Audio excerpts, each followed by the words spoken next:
Salutations à tous dans notre méditation, notre Dieu est merveilleux, dont le titre est « Le bonheur, une obligation morale ?» Ce qui est bien pour vous ne doit pas devenir pour d'autres une occasion de critiquer.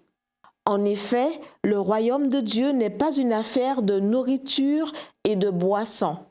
Il consiste en la justice, la paix et la joie que donne le Saint-Esprit. Romains 14, versets 16 à 17. Denis Prager, auteur et animateur de radio, raconte qu'après avoir fait une conférence sur le bonheur, une dame se leva pour dire combien elle regrettait que son mari ne soit pas présent. Il avait préféré aller à une conférence sur les affaires. Selon elle, il était celui des deux qui avait le plus besoin d'entendre les conseils du conférencier. Puis elle ajouta que, même si elle aimait son mari, il n'était pas facile pour elle d'être mariée avec un homme malheureux. Son mari devait assister à la conférence et qu'en plus, il avait l'obligation morale vis-à-vis d'elle d'être le plus joyeux et heureux possible en tant que mari. Une personne mariée a-t-elle l'obligation morale vis-à-vis de son conjoint d'être une personne plus joyeuse? La question est discutable.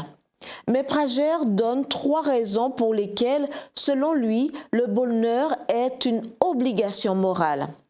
La première raison, dit-il, consiste en ce que nous devons être des personnes qui irradient la joie et l'allégresse, non seulement vis-à-vis de notre conjoint, mais aussi vis-à-vis de toute personne qui entre en contact avec nous.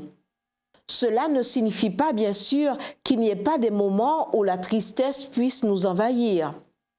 La question est, qui veut vivre aux côtés d'une personne qui voit tout en noir? La seconde raison est qu'il y a une relation directe entre le bonheur et la bonté.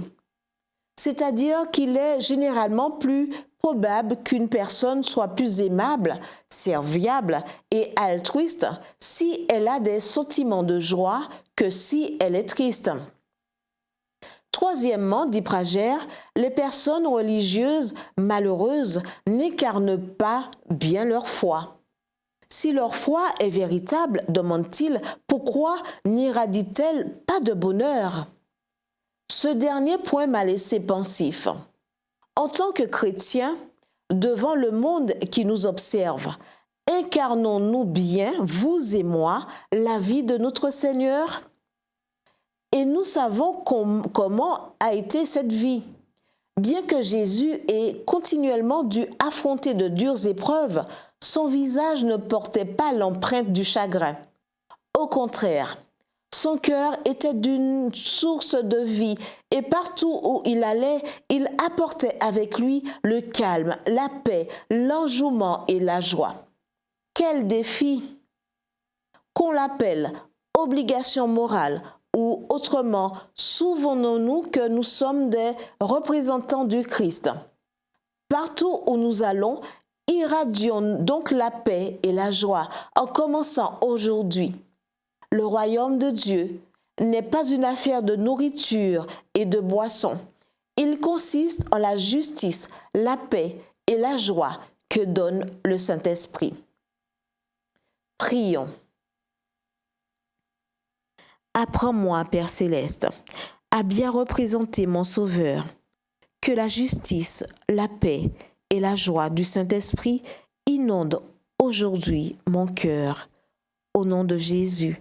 Amen.